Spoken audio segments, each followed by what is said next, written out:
Hi guys, welcome to the 17 Somewhere podcast. I'm your host, Maddie Morris, and this is episode 1.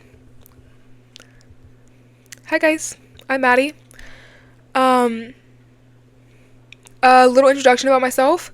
Yeah, this is what I look like, for real. This is what I look like IRL. So let's just address that, right? Let's get that out of the way. I'm not putting on makeup for you guys. Like, I love y'all down, da da da down, da da down, da da down, down, down. But I'm not putting on makeup. And you will see this sweatshirt at least 5 times in a month. Sorry. This is my go-to. I wear a sweatshirt 24/7. So let's just address the elephants in the room, right? I look a mess, and I also look a mess. So, anyway, let's do a little introduction about myself. I'm Maddie. Full government, Madison Catherine Morris. I don't know if I should be saying that, but I did. So I'm gonna move on. I grew up in Spring, Texas. I now reside in Spring, Texas. But y'all aren't here for that. Y'all want to know my trauma. And I'll get to that soon. But anyway, I grew up in a really tight family household. A two-parent household, by the way. My parents are still together. Yeah. I am really family-oriented. I feel like I'm very close to my aunts, my uncles, my grandma, my grandpa, my cousins. I'm very close with everyone for the most part. And so, yeah, you'll notice me mentioning them a lot, or just saying, like, this weekend, we went here, we went there. Just all fun things. About that, yeah.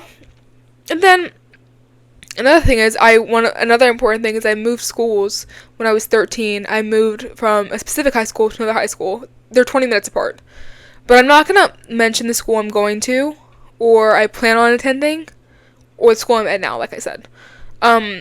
Just because I don't know where it's going to go, and if it goes somewhere, then I refuse to let my academic, I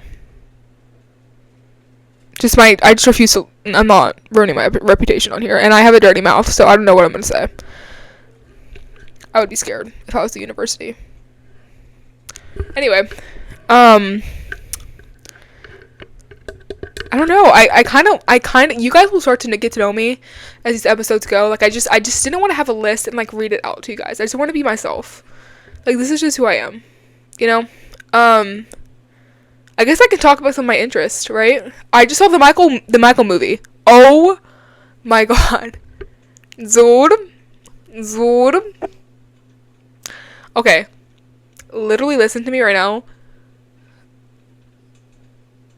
I love Michael. And this is something that I have preached since I was young. And all my friends know this. My obsession with Michael Jackson is foul. Like, it's foul levels of bad. Okay? I have posters of this man right in front of me. Billie Jean poster, a Bad poster, and then I have a Thriller album in my closet. Hanged up in my closet. Like, I love this man. When they let out the documentary, I freaked out. I saw it the day after it was released. I couldn't see it the day it was released because I had prom. But the day after it was released, oh my goodness, guys, like, I love that movie. But I feel like a lot of this stuff that's going on TikTok right now, like, it's stressing me out. Because I'm like, you guys weren't here. Where were you guys whenever, before this documentary was released, before you realized how lonely he was?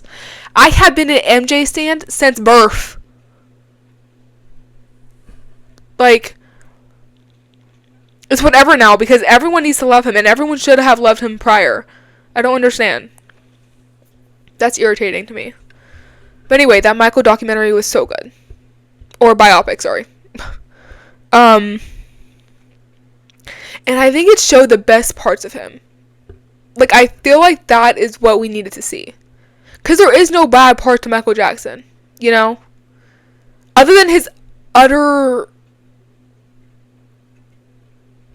like, self-deprecating, like, personality, I think. He was always perfect.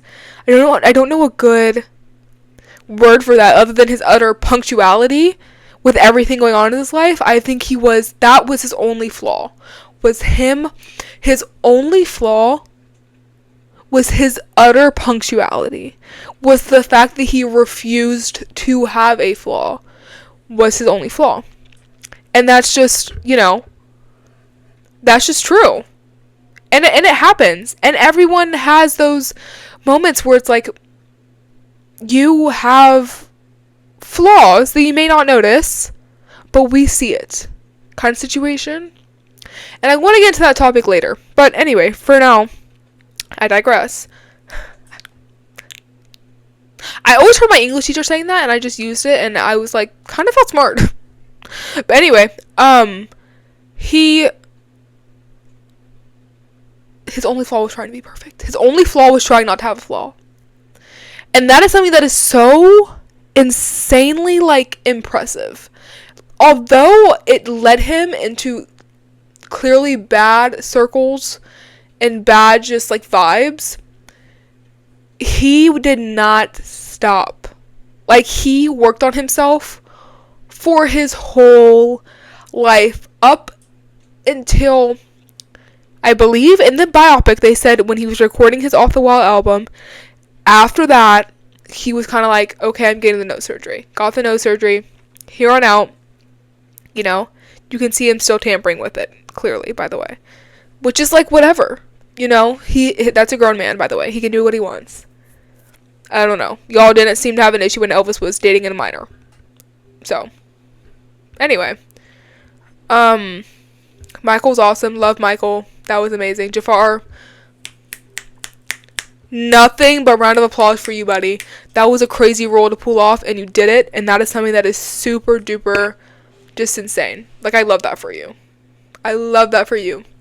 I love that. But no, yeah. Michael was awesome, and I will never stop raving about it, and I think it was good for the place that we are in right now in the world in general.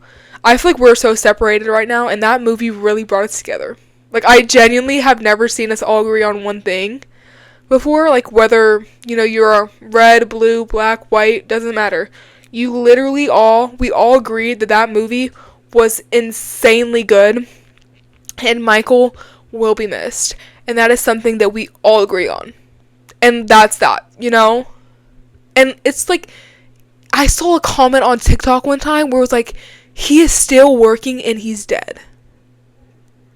He is still working to better the world and he's dead. And that is something that should tell you guys what type of person he is. And I will never forgive the people that doubt him for the type of human being he is, And that's that. And that's something that, it's just so crazy to me that people thought that man had ill intent with anything. He literally brought the world together again, and he's dead.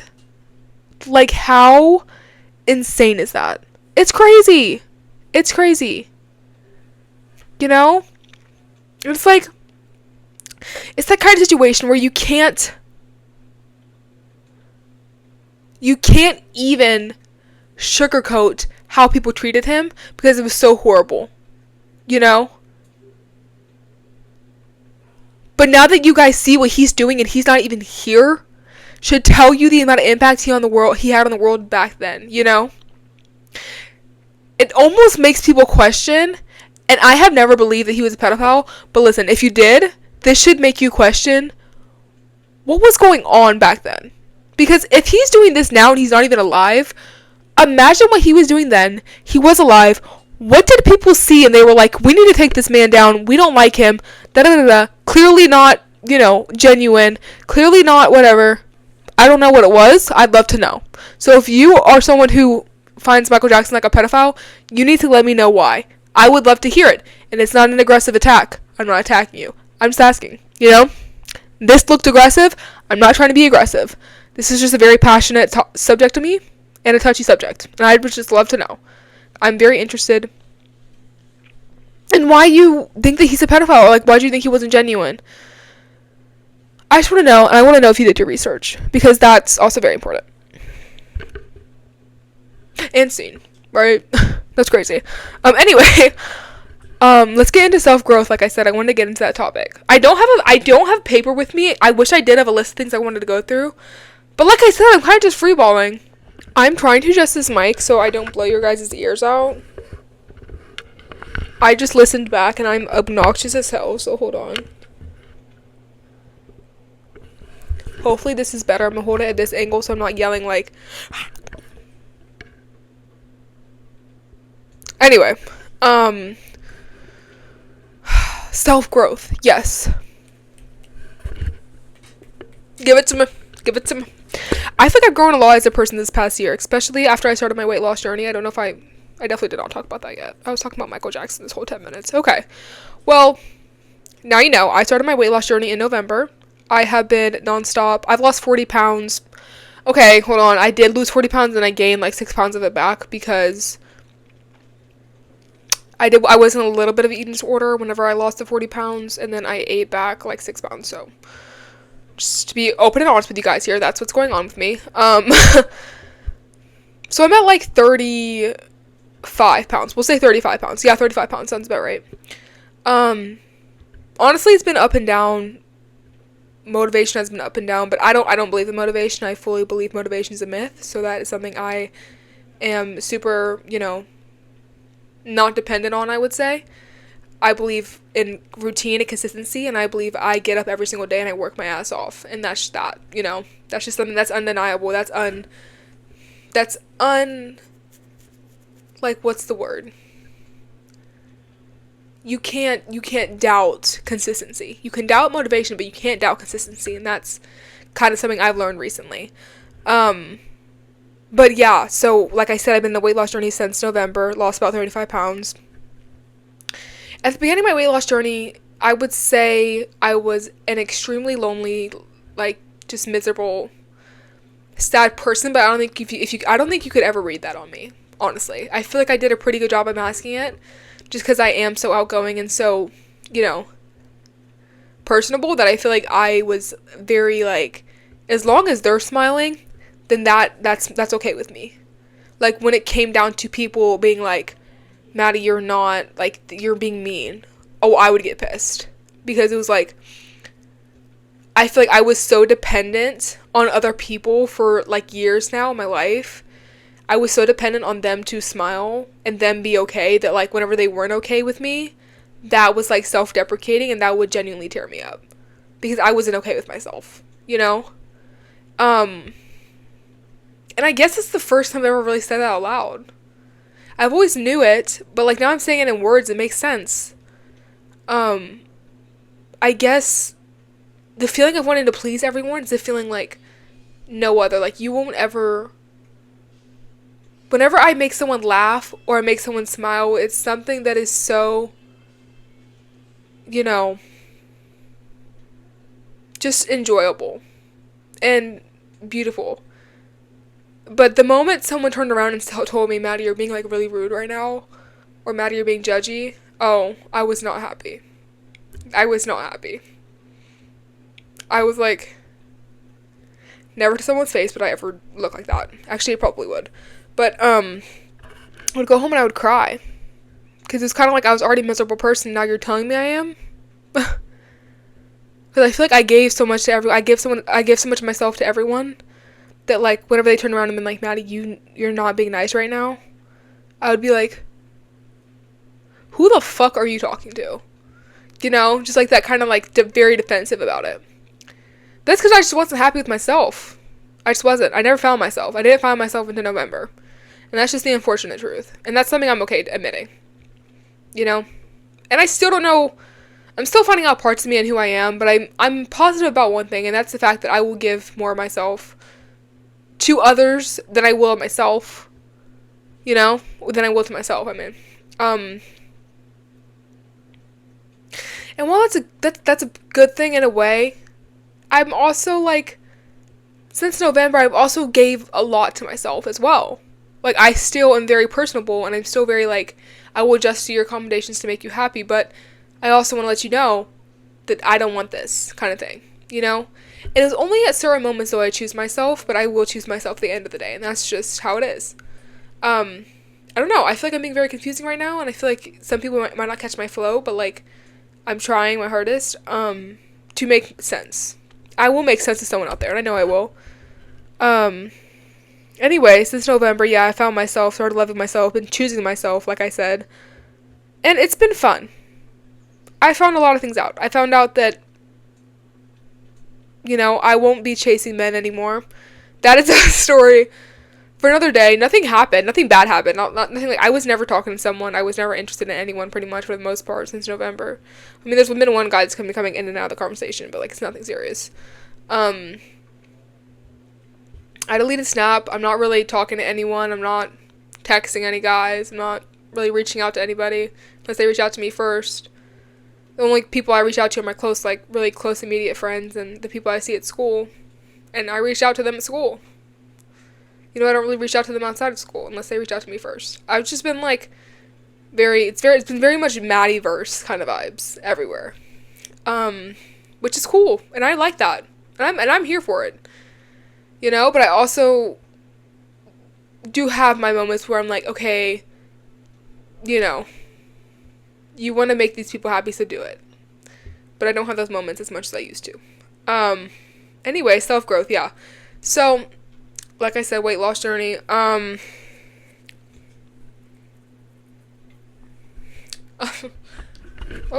there goes the mic again. Yeah, weight loss journey. I was in a pretty strict calorie deficit, honestly, for a lot of my months of weight loss. Like, I'm talking very, very little eats. Maybe a meal and a couple snacks a day was as low as I got in March, and that was bad. That was like Eden's order. Bad. It was terrible. And I was drinking a gallon of water a day. It's just like the scale was not adding up. Like, in terms of, like, the bar, like, if the bar was like, this is your food bar, this is your water bar, it was like, babes, this isn't working, But I think in April, I took a lot of time to myself to, like, reflect, kind of, and just, like, look back at things and be like, okay, I didn't treat myself kind then. And I feel like part of my self-growth journey is trials and tribulations, and that's why it's a journey. So I'm looking at a book right now in the corner of my room. It's a David Goggins book. I was obsessed with David Goggins from November to February. David Goggins mindset all the time. I was waking up at 4:30 a.m., lifting. I would go to school from 7. I would leave the house at 6:30, but I'm at school from 7:15 to 12:15. Immediately at 12:15, I'm running out of school. I'm going to my trail. I'm running however many miles that day, whether that's 2 to however many, 2 to 3 miles a day, which is like, that's a conversation for another day, because I believe that mileage is very low, but also what I was doing, putting my body through, that's valid miles. Okay, let me not get off track.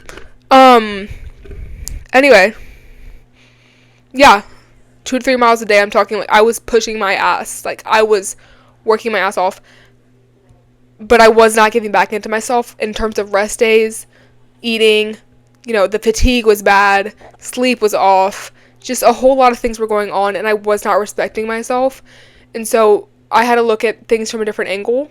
And this April, I feel like I was able to do that and just understand that it's okay to eat again. And it's okay to have fun. Have that freaking pancake you wanted. Have that Wingstop meal you wanted. Actually, don't eat the Wingstop because that's too much sodium. But you can still have a tender if you want one. Like, that's the vibes. I'm not going to starve myself anymore. I keep lifting the mic like you can't hear me. Sorry.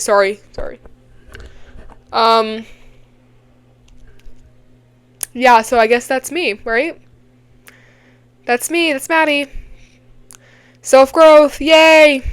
I also figured out how to do my makeup. That's another thing. That's self-growth. That's self-improvement. I used to walk around in mascara and lip gloss. And that was my makeup. Because I always have really bad oily skin. I've never understood setting spray, setting powder, how important that was. Primer. I never used primer ever in my life. And I just started using it, like, literally early April. I just started using primer. And I just started using contour. And the concealer. And the setting powder. And the spray. And I love it. I feel so girly. And I look so pretty all the time. Right now I'm in a very vulnerable state. So I don't want to hear it. But, yeah. I don't know. I feel like that makeup is super awesome. That's super fun. And I've also found out I love vanilla scent perfumes. Another fun thing I learned about myself. I don't want to leak this, but there's this perfume or mist, body mist, I apologize, called No Prints Allowed. Wait. No Prints Required is the name of the perfume. It's by this brand called Finery. It is my favorite perfume ever. Body mist. Whatever. I will refer to it as the same. I don't care. The best perfume ever. I love it. I love it. I don't have any of it right now because I sprayed it so much, but I'm going to order another one on Amazon. Or they sell them in Target, I believe. So if you want to go check out Target, there you go. That's something that you should look into. Okay. But anyway, back to the self-growth thing. Yeah, so I've been figuring out myself a lot. So that's super fun. Doing my makeup, finding out what I'm interested in, finding out the styles that I'm interested in. I'm very interested in Kim Kardashian's dress style. Like, I love her jeans and her, like... Wait. Kim dabbles in that area, but I believe Khloe Kardashian's the one that owns the casual, vibes. So I think I'm more of, like, a Khloe Kardashian girl, but I've always been, Anyway, I love her vibes that she brings. She always has, like, these jeans, like, these really cool bodysuits on. Like, I'm assuming, I think they're Skims. Bodysuits that Khloe's wears under her jeans, and she always looks so good, and she does it so effortlessly. And I want that vibe now for myself. So I've been looking into clothes like that. I'm interested in that, and yeah, but I think I referenced Kim Kardashian because she wore a really cute outfit to Coachella. She wore this V-neck bodysuit, and then she had on these leather pants, and it was just so beautiful, and I just loved it. It was really nice. Anyway, that's my style now. I'm developing kind of a 45-year-old woman style, and I'm kind of into it. I don't know. I can't get down to these Lululemon shorts. I have several pairs. But I can't get with it for some reason. I don't know. I'm trying. I really am. But I can only wear them once a week. Or if I'm going on a walk. It has to be less than 0.5 miles though. Because I can't. Anyway, Diet Coke. I'm looking at mine right now. Love it. Love it, live it. That's another thing I found out I was interested in was Diet Coke. I tried to drink it freshman year. Did not like it. Tried it again this year on my weight loss journey. This is all I can drink. So I guess I gotta have it. Right? I don't really have much of a choice. So yeah. I don't know. This is me. That's Maddie. This is all my interests recently. So yeah, I guess it all ties into self-growth. I'm figuring out who I am. This is super awesome and super fun, and I'm having a good time doing it. I also recently found out I'm not a big fan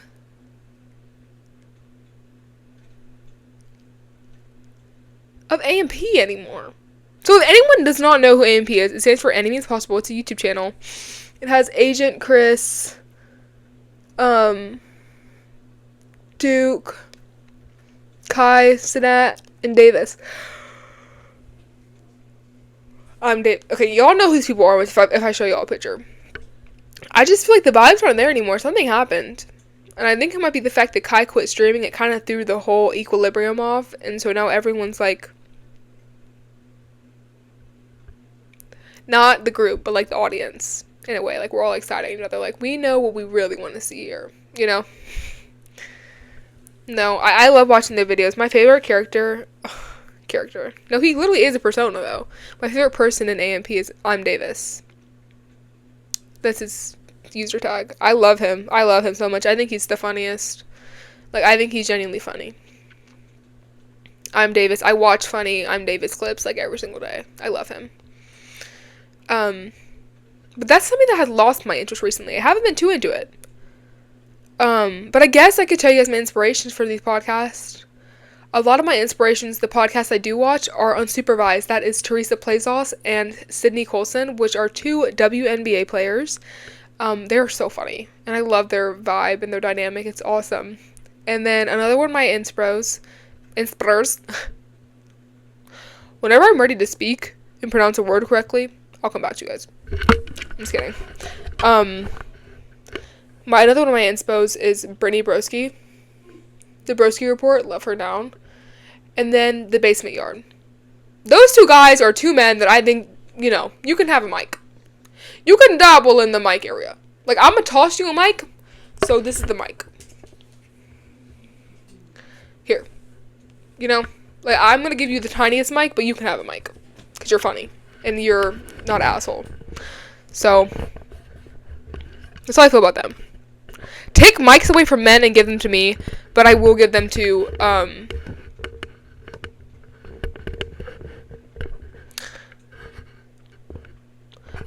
take away mics from all men and give them to Maddie, but I will share them with my friends.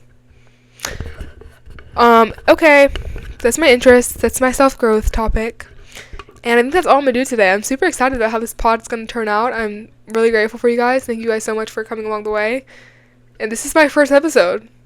Oh my god, this is crazy. I can't wait to get into other things with you guys. I'm just going to cut it short tonight. I think I want to go over what I did, what I can improve on, how I can talk better, how I can not look homeless, and I'll come back. Thank you guys so much. Ah, it's so exciting. I love you. Okay, bye.